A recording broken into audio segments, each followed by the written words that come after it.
What's going on, guys? Welcome back to the channel and welcome back to another episode of Grey Man Operations. In this video I'm going to do my full review of the Canik MC9. Now those of you who follow the channel will know that next week I'm giving one of these away.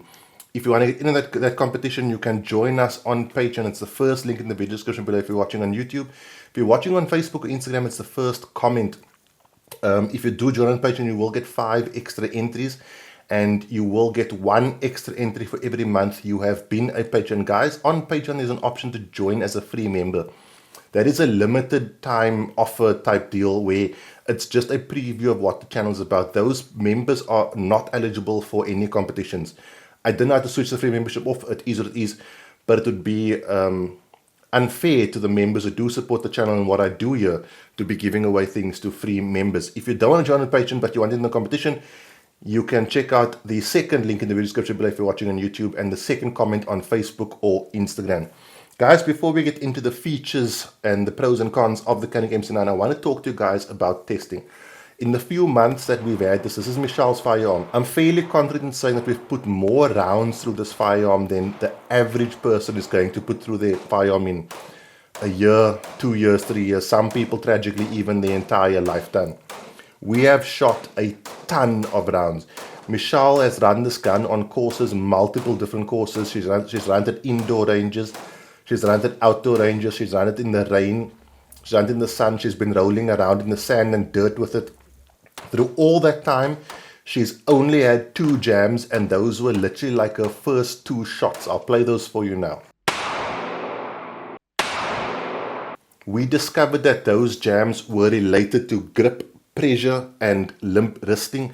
Once we sorted that out, the firearm ran without a problem. Guys, we've put around 5,000 or 6,000 rands worth of ammunition through this firearm, which is kind of why Patreon is so important to me. I don't have an ammo sponsor, so that money comes out of my personal pockets. The rounds that we used, because this is important, most of it is the Nobletech 124 grain range ammo. This is like the cheapest ammo you can find. I run a box of, I run this basically whenever I do a course. We also ran the SNB, which is a bit more expensive, also range ammo. And then the more expensive range ammo here in South Africa, we ran Magtech.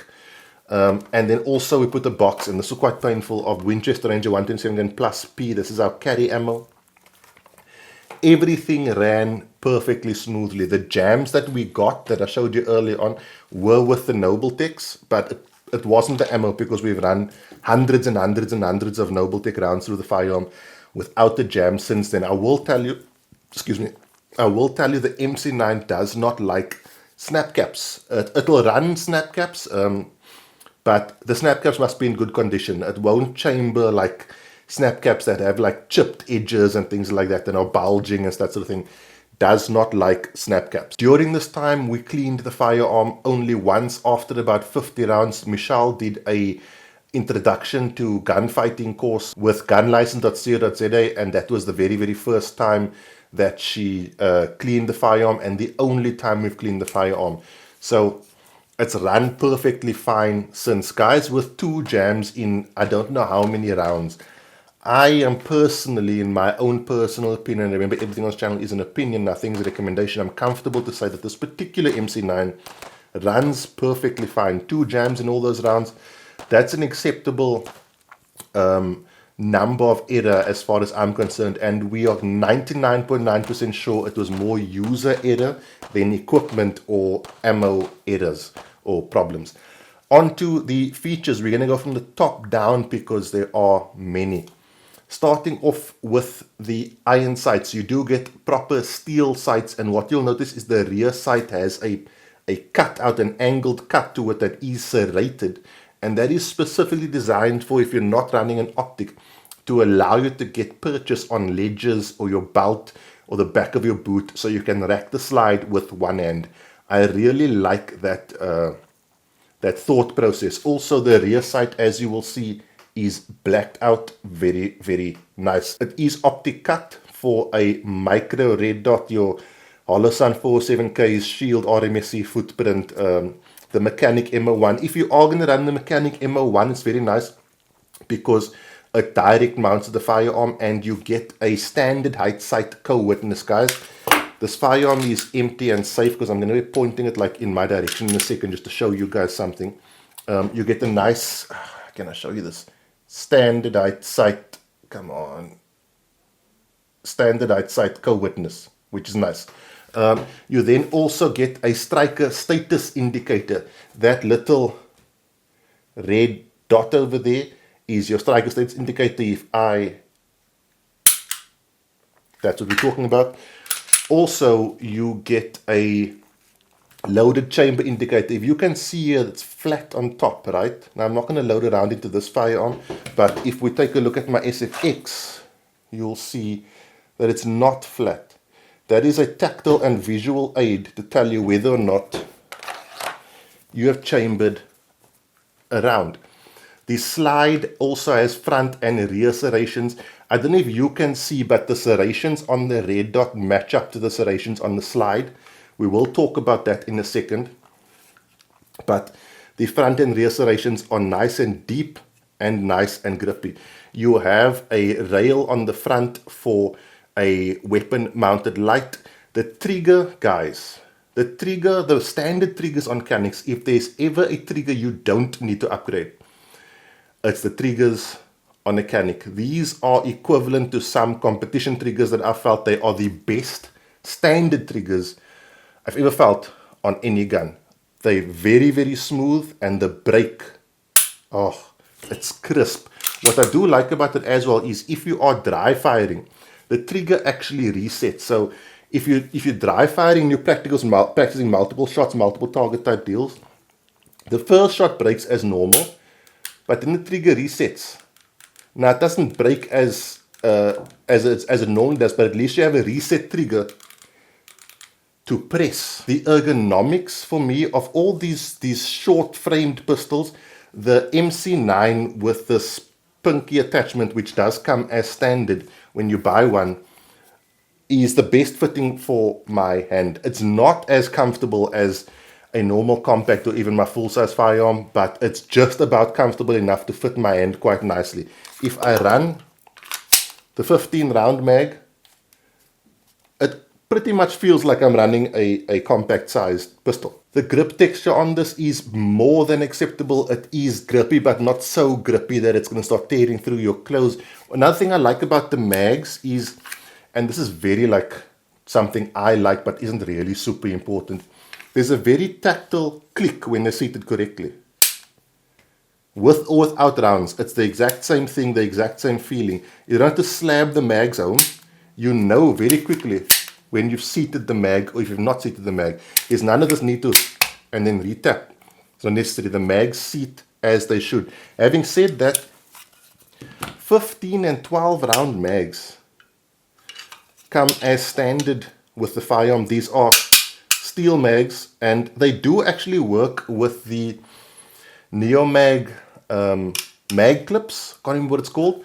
You can actually use the Glock ones. I've used the Glock ones on mine, and they work. They work just fine. The firearm does have ambidextrous slide release, and what I understand is you can switch the mag release around as well. So if you are wrong-handed, you should be good to go, guys. In terms of value proposition, I don't think that you are going to get a better option out there in the subcompact category that has all these features at a better price. Just for the sake of interest, I will throw in Michelle showing you what's in the box.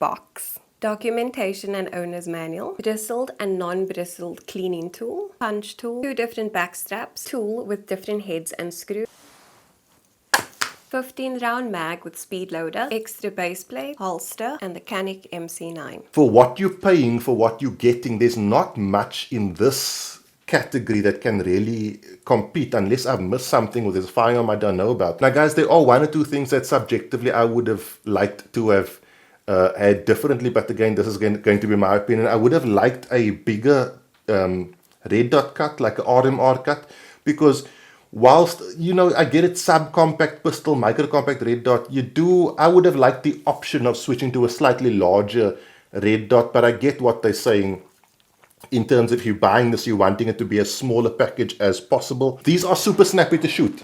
That's another thing. But then again, that's how it is with pretty much all of these subcompact style pistols. There's a lot of energy going through a very, very small frame, so it gets absorbed by your hands way more than if you're running a bigger, heavier gun. So that's par for the course with subcompact style pistols, but they are super snappy. And then early days, I can be honest, especially if a woman is going to buy this is Michelle's gun,